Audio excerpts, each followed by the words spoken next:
Hello, welcome back to our stress management seminar. This is our 8th and final session. For the last 8 weeks, we have been learning many different strategies and acquiring tools that have helped us stay calm and reduce the stress levels in our bodies. We have also been talking about the pandemic, how it has triggered our alarm system, our stress response, and we have been talking about different methods of calming ourselves down. In John 16:33, Jesus talks to us. He says that in this life, we are going to go through troubles. But he also tells us, that's why I leave you my peace, because you're going to need it. I do understand that sometimes it's difficult to stay in that peace all the time. For example, with this pandemic right now, we start worrying about our loved ones and we're worried that we might lose them. And that triggers our stress response, our alarm system. And it's hard to stay in that peaceful state of mind that Jesus wants me to be. If we have been implementing all the tools that we have been talking about for the last 7 weeks, and you still find it difficult to stay in a peaceful state of mind, there is another step that we could do that might help us recover that peace. We know that the tribulation that is happening right now is happening all over the world, and that is very unfair. But if there's something that we know for sure, that life is unfair, and there is always going to be suffering as long as we're in this world. The challenge with suffering is that sometimes we take it personal and we think that I am suffering more than everybody else. That has to do with my mindset. Remember on the very first day, we talked about our mindset, our beliefs, how it was created from early childhood and early life. This mindset that tells us life is so unfair, everything wrong happens to me. It's a mindset that we develop early on. And if we're not aware we're doing it, it's difficult to change it. So we have an opportunity now to create awareness if this is something that we're struggling with. Remember in the last 2 classes, we were talking about our thoughts, our sensations, and our emotions, how we don't know which one comes first. Sometimes we experience sensations in our bodies that is telling us something is amiss with us. And then you discover that you might be stressed about something. Or sometimes you're thinking about something and then you develop these sensations. Or sometimes you might smell something or perceive something around you that will trigger your emotions and we're not aware of. So we have been creating conscience through the several last weeks that will help us figure out what is it that is triggering our stress response. Our alarm system, why is it constantly being triggered and I don't know why? With these tools, now I can use them with what we're going to learn today, and it's going to help us figure it out if I still have some things that I need to deal with. As we mentioned, life is unfair, but it's unfair for all of us. But some of us might have the perception that is more unfair towards me, that something always happens to me. And we tend to see an ill intention on life, the world, everything that happens to me, or people that surround me, that when they hurt me, it's because they had the ill intention to hurt me. And of course, that is going to feel really bad. Our alarm system is going to get triggered, and I'm going to have all these sensations of hurt because I am already expecting ill intention that is going to come my way. That is the point of view of a victim. I think I'm a victim victim of circumstances, victim of what happens in the world, victim of people that live around me. The intention was to hurt me, and poor me, I'm the recipient of all that hurt and pain. Of course, that is going to trigger my stress response because I am always expecting something bad to happen to me. That's a mentality. That is a way that I set my mindset. And I've been thinking like that for life. And sometimes I'm not aware that I have that mentality, that I have that mindset, that the world is out to get me, that my friend wanted to hurt me, that my wife wanted to hurt me. That is a very challenging way of going through life because we are always gonna find pain. We're always gonna be triggered. And so we need to become aware if I am seeing myself as a victim. The other big problem is when things happen, things that might harm us, might hurt us, we right away try to find blame. Whose fault is this? Who forgot this? Who did this? Right away, we're trying to figure out who's to blame. We are placing the responsibility for my well-being on another person. And if it happens that I'm miserable, my misery is because of this person. And it's never my fault. It's always somebody else's fault. I have no say on what happens to me. It's always somebody else's fault. Is the administration fault? Is the captain's fault? Is the government's fault? There's somebody else that is responsible for my misery. There's always somebody to blame.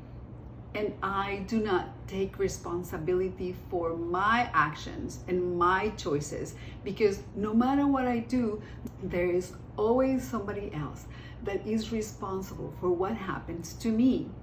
This is the type of mentality that we also develop from early childhood. Sometimes you might be, let's say, eating an ice cream with your friend and you're walking down the street, both of them eating and licking their ice cream cone, and then suddenly your ice cream falls into the floor and you turn to your friend and you tell them, "See what you made me do?" And the friend is like, "What did I do?" You were both walking down the street and suddenly it's his or her fault that you lost your ice cream, that you dropped your ice cream on the floor. What a misery, poor you. This person is responsible for all your misery, and it's never something that you did.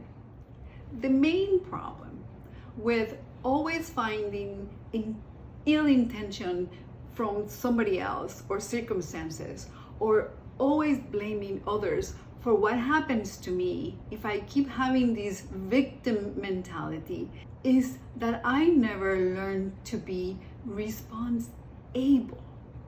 I never become responsible for the choices that I make through life.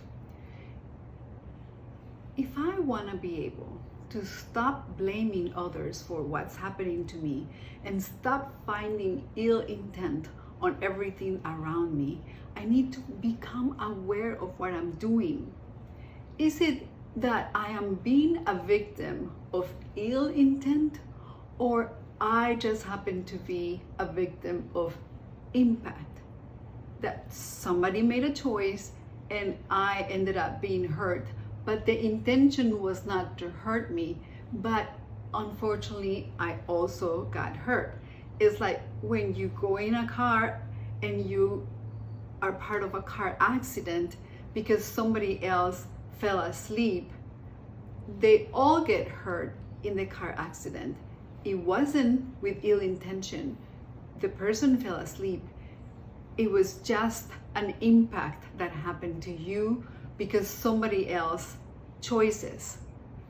It had nothing to do with ill intent. Remember what we talked about when we were talking about emotions, that we have our must and shoulds? these we're linking to the always, never, it's awful, I can't stand it. We link these things to the ill intention, and we create huge storms of thoughts that it should have never happened, it should not happen, it must not happen, this always happens to me, and it should not happen. These together with the victim mentality, it's the perfect formula for staying in stress response constantly. The ability to respond versus react when adversity comes our way depends on our mindset. If we have a victim mindset, we will always react with pain and misery. We can use the example of the coronavirus pandemic to see if we're still having some of these victim mentality. For example, are you still blaming people, the government, establishments, or people for this coronavirus, and you're going around talking how people are awful and why they shouldn't do this and why they shouldn't do that? All these talk about this coronavirus and how many people are to blame and how many people had ill intentions is triggering our stress response. But remember, in this world, there's always going to be suffering. There's always going to be tribulation, and coronavirus is one of them. How we handle it is a testimony of our mental, physical, emotional, and spiritual health. Since tribulation is unavoidable, maybe a better way to handle it is accepting the things that I cannot change. By accepting that life is never going to be fair as long as we're in this world, by accepting that letting go of your emotional pain, it's my choice, not somebody else's choice, but my choice. By accepting something that you do not want to accept, because as we mentioned, life is not fair. And by accepting that we cannot change something that has already been done. We cannot click the undo button in our lives like we do in our computers. Once something happens, coronavirus is here, we cannot change it. We cannot wheel it out. It's here and it's going through and it's gonna continue to go through. So it's bringing conscience to us on what are the things that I still need to improve. Acceptance is part of the forgiveness process. It's like when you make a cookie recipe and you put all your ingredients in. Acceptance is an ingredient of forgiveness. Because when you forgive, you accept that life's not fair. But the beauty of forgiveness is that when I choose to forgive, I will not allow that pain from the past, that something that happened in the past that was so hurtful, I am not going to accept that it continue harming my present and my future. We can assume the responsibility of our emotions. And I can choose to forgive, accept, in order to let go of the things that trigger my stress response, my alarm system. I have two definitions from two doctors that wrote a book about forgiveness. One is Forgive to Live, and the other one is Forget for Good. One is by Dr. Tibbetts, and the other one is by Dr. Fred Luskin. I'm just giving you a little introduction on what strategies they use into achieving forgiveness. Their definition of forgiveness is as follows. For Dr. Dick Tibbetts says, and I quote, "Forgiveness is the process of reframing one's anger or hurt from the past with the goal of recovering one's peace in the present and revitalizing one's purpose and hopes for the future." So he talks about reframing our hurt and anger to recover our peace. And Dr. Fred Luskin defines it this way, I quote, "Forgiveness is the feeling of peace that emerges as you take hurt less personally, take responsibility for how you feel, and become a hero instead of a victim of the story you tell." Both these authors were going through a personal challenge that they were having a difficulty letting go. And that led them to write this book about forgiveness. For example, with Dr. Luskin, he's a professor at the University of Stanford. And he used this paper on forgiveness for his doctorate dissertation. And as a result of all this investigation, they created a program of forgiveness in Stanford. And people that go through this forgiveness program in Stanford, one of the things that they notice at the end of the program is that it lowers their blood pressure. Remember from the very beginning, we did say that when we trigger our sympathetic system with the alarm system that is constantly being triggered, what's going to happen with our blood pressure? It goes up. So as we learn to forgive and we learn to let go of the pain, and we learn to let go of our anger, of the things that happen around us, slowly our body recovers its peace. And slowly our blood pressure comes down. And we find a new way of being, a way that is in peace, calm, tranquil. And that is the way that we're supposed to be. So Dr. Luskin mentions that forgiveness is all about me. It's about taking the ill intention out of other people's or what happens around you. And it's about taking responsibility. It's about stop blaming others, stop finding ill intention, and taking control of my emotions, that I could choose to stay calm. That instead of you viewing yourself as a victim when you tell your personal story, then you see yourself as a victor and you tell the story in a complete different perspective. Let's take the forgiveness process and create an example. There is the story of this man that the wife betrayed him. She left him for somebody else, and so he was very hurt and very angry and blamed her for all his suffering. And he will say, she intended to hurt me. She's such a horrible person. She is the worst person in the world. Poor me. I'm such a victim. I'm in so much pain. So let's take this example and put it through the forgiveness process.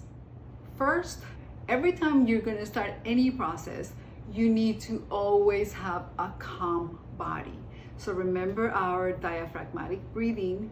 So do several diaphragmatic breathings, 2 to 3 minutes, so you make sure your body is calm, that your stress system is calm, that you feel at peace. Once you're calm and in a peaceful state, then we go to our second state. Be clear about the action that wronged you. In this example, the action that wronged this man was that the wife left him. So he saw ill intention and blamed her. But the fact that she left did not have an ill intention to hurt him per se. That was not her intention. So it happened that at work, she fell in love with a coworker. They both fell in love and they decided to live together. But the intention was not to harm him. He happened to be the recipient of the impact. She left, so he received the impact of feeling unloved and unwanted. He just happened to receive the impact of her choice. And as I mentioned, all the choices that we make, they impact the people around us. Number 3, what am I feeling and sensing? We have practiced that in the prior classes. Now we know how to do it. It's important so we can connect these sensations to these emotions, to these thoughts. So when we feel the sensations, we know early that we are bringing these emotions again, and so we can choose to change them. If you're feeling unloved and unwanted, and some of your sensation might be a tightness in your chest, now you can make the connection. And if you're feeling angry, now you know that this anger is trying to protect you from the feeling of unloved and these sensations that you're having. So remember, our body is always trying to protect us. That's all it knows how to do. So sometimes we respond with anger for everything that comes our way. And so if this man is all full of anger, it could be just his mechanism of defense, trying to protect himself from all these unloved feelings and emotions and this tightness on his chest because he feels so unloved, unwanted. Number 4, this is the most difficult thing to do. Discover what belief is driving my emotions. Remember, we create our belief through our early life experiences. So the belief of this man could be that he wanted a loving family. And by her walking away, then he could be thinking he's never going to have this loving family. Once we discover the belief that is driving all this unhappiness, then we can correct it and find the forgiveness process so we can let go of these hurt, anger, pain, and we can stop triggering our alarm system and our stress response. So the next and final step is reframing. What do I mean by reframing? With this example, this man wanted a loving family.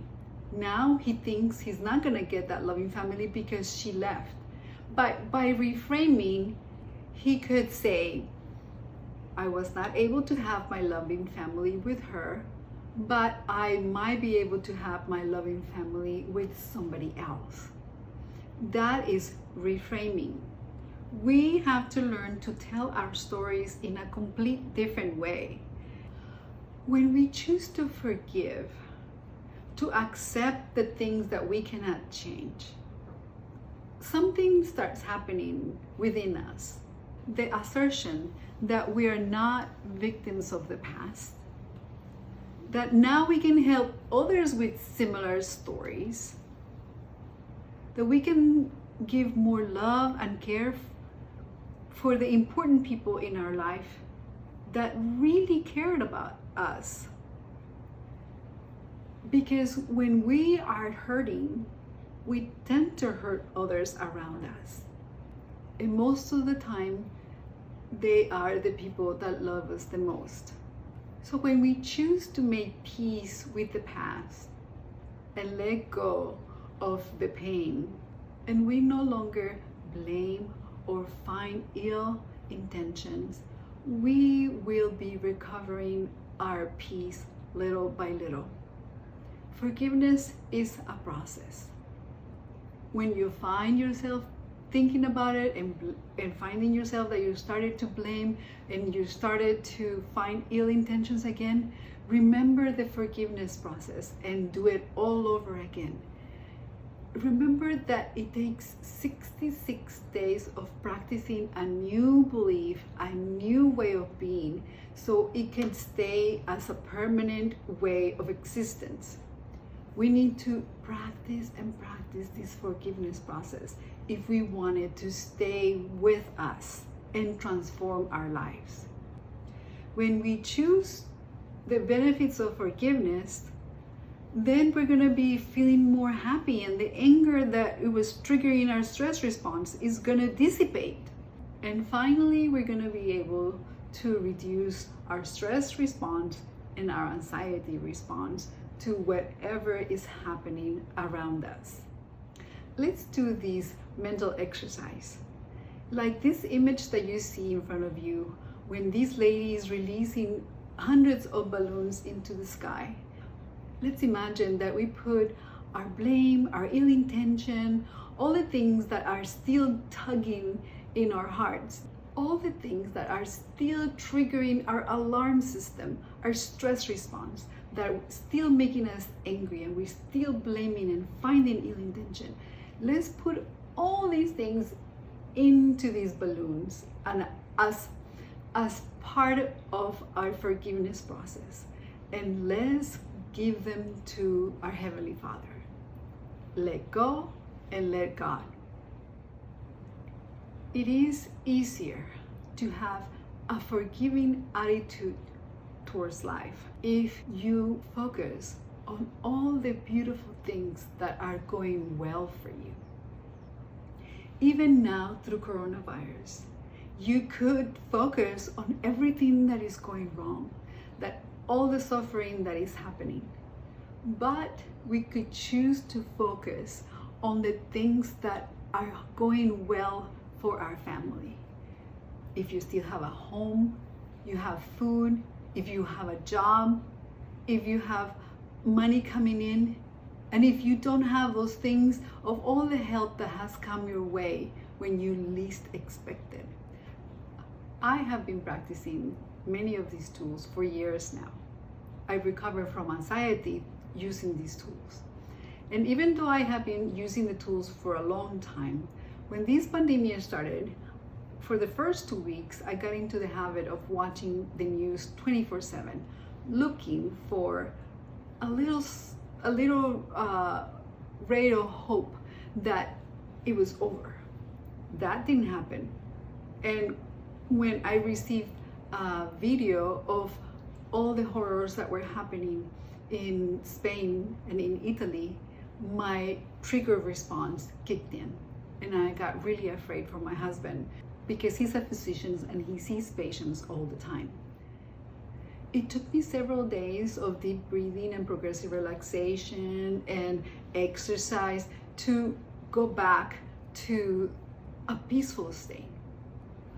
One of the things that I was doing wrong is that I was constantly bombarding my brain with the news, with everything that was happening, all the death that was happening all over the world.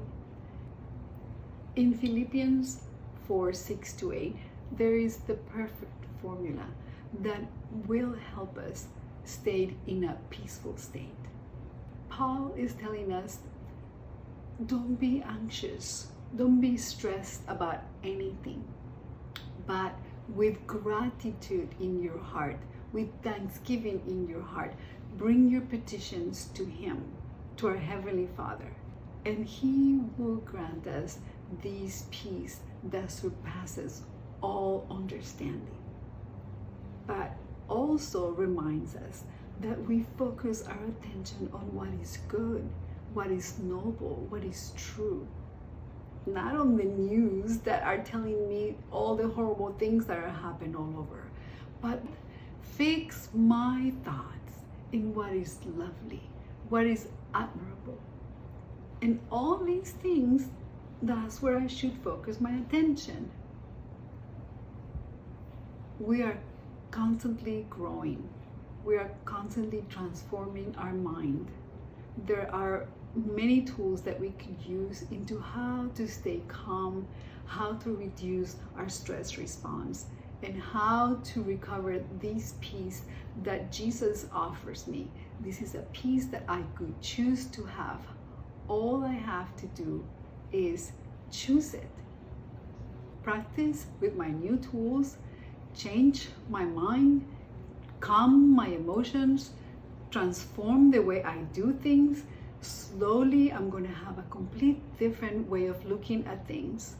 I'm going to be able to respond to my challenges in a different way, in a calm, peaceful way. I hope this series helps you continue growing and transforming your mind, and helps you reduce your stress response.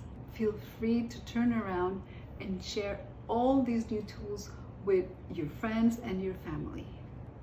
May God bless you in your journey and help you find peace no matter what happens in our lives.